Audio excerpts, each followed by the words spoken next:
ঝাল ঝাল মজার হালিম খেতে নিশ্চয়ই অনেকে ভালোবাসেন, তবে হায়দ্রাবাদি হালিমের স্বাদ হয়তো এখনো অনেকেরই নেওয়া হয়নি। মাংস, কয়েক রকম ডাল, চাল আর নানা ধরনের মশলা সহযোগে তৈরি এই হালিম খেতে অত্যন্ত সুস্বাদু।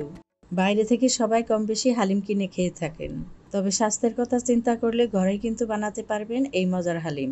আর বাসায় সবাই একসাথে বসে মন ভরেও খেতে পারবেন। চলুন আর কথা না বাড়ায় দেখে নেই আজকের দুর্দান্ত মজার হালিমের রেসিপিটি।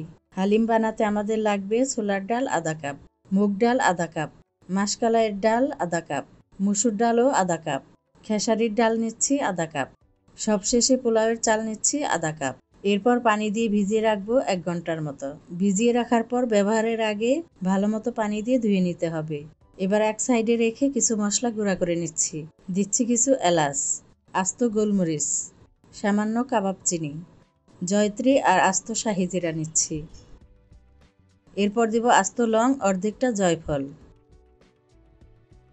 কিছু তেজপাতা আর দারচিনি দিচ্ছি। এই মশলাগুলো হালকা ভেজে এরপর ভালো মতো গুঁড়া করে রেখে দিচ্ছি। 1 ঘন্টা পর ডালগুলোকে ভালো মতো ধুয়ে নিলে এরকম দেখাবে। এই হালিমের জন্য আপনারা মুরগির মাংস, খাসির মাংস অথবা গরুর মাংস ব্যবহার করতে পারবেন। আমি আধা কেজি পরিমাণ গরুর মাংস নিয়ে এইভাবে কেটে রেখেছিলাম। এবার রান্নাটা শুরু করে দিচ্ছি। প্রথমে প্যানে তেল দিচ্ছি আধা কাপের মতো। তেল গরম হয়ে আসলে দিব পেঁয়াজ কুচি। পেঁয়াজ দিয়ে ভালো মতো নেড়ে হালকা একটু ভেজে নিব। পেঁয়াজটা কিছুক্ষণ নেড়ে নেড়ে জাল করতে হবে, এতে পেঁয়াজটা নরম হয়ে আসবে। পেঁয়াজ এরকম নরম হয়ে আসলে দিচ্ছি আদা বাটা আর রসুন বাটা 1 চা চামচ করে। এরপর হলুদ গুঁড়া আর মরিচ গুঁড়া 1 চা চামচ করে দিচ্ছি। আধা চা চামচ ধনিয়া গুঁড়া আর জিরা গুঁড়া দিব। এরপর স্বাদ মতো লবণ দিয়ে মশলাটা কষিয়ে নিচ্ছি। মশলা কষানো হয়ে গেলে সামান্য পানি দিয়ে দিচ্ছি, এতে মশলা নিচে লেগে ধরবে না। ভালো মতো নেড়ে এখানে মাংসগুলো দিয়ে দিচ্ছি। মাংসগুলো দেওয়ার পর ভালো মতো নেড়ে মশলার সাথে কষিয়ে নিব। হালিম কিন্তু আমাদের সবার কাছেই কম বেশি পছন্দের, বিশেষ করে একটু ভারী খাবারের কথা চিন্তা করলে হালিম হতে পারে প্রথম পছন্দ। মাংসটা কষানো হয়ে গেলে দিচ্ছি কিছু পুদিনা পাতা, এরপর ধনিয়া পাতা কুচি, কিছু কাঁচামরিচ কুচি, এরপর নেড়ে মিশিয়ে নিচ্ছি। দেখবেন এই সময় মাংসের রংটা দেখতে বেশ সুন্দর দেখাবে। মাংস থেকে তেল এরকম ভেসে উঠলে এখানে ফেটানো টক দই দিচ্ছি 2 টেবিল চামচের মতো। ভালো মতো নেড়ে জাল করার পর মাংসের সাথে দিয়ে দিচ্ছি ভিজিয়ে রাখা ডালগুলো। ডাল সবগুলো দেওয়ার পর নেড়ে মাংসের সাথে মিশিয়ে নিচ্ছি।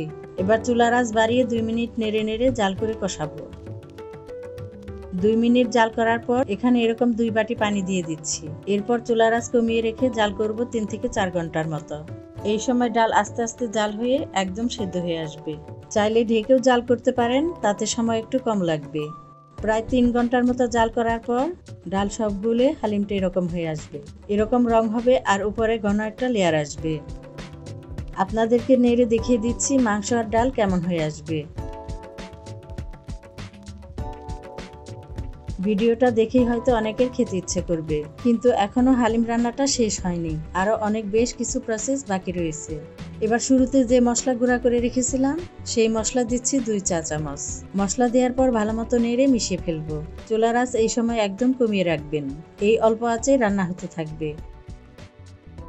এবার দিচ্ছি 2 টেবিল চামচের মতো লিকুইড দুধ, এতে হালিমটা আরো বেশি মজার হয়ে আসবে। দিচ্ছি ধনিয়া পাতা কুচি পরিমাণ মতো। এরপর আস্ত কিছু পুদিনা পাতা দিচ্ছি। বেশি করে পেঁয়াজের বেরেস্তা দিচ্ছি, যা খেতে ভালো লাগবে।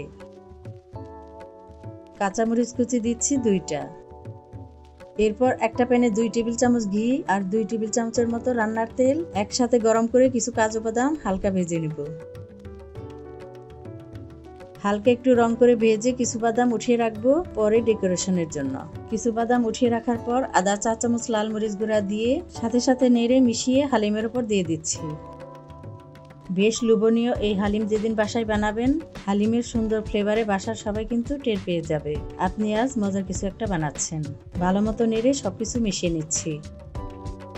বিশেষ যে কোনো উৎসবে অথবা আপনার বিশেষ দিন উদযাপনে এই মজার হালিমটা একবার হলেও বানিয়ে দেখবেন। হালিম খাওয়ার জন্য আর কখনো বাইরে থেকে কিনে আনতে ইচ্ছে করবে না। ইফতারে 1 বাটি এই হালিম খেলে আর কিছুর খাবার দরকার হবে না। আবার বানিয়ে ফেলতে পারেন ঈদের দিনেও। কেমন লাগলো আজকের হালিমের রেসিপিটি মতামত জানাতে ভুলবেন না। ভালো লাগলে ভিডিওটি সবার সাথে শেয়ার করে দিবেন।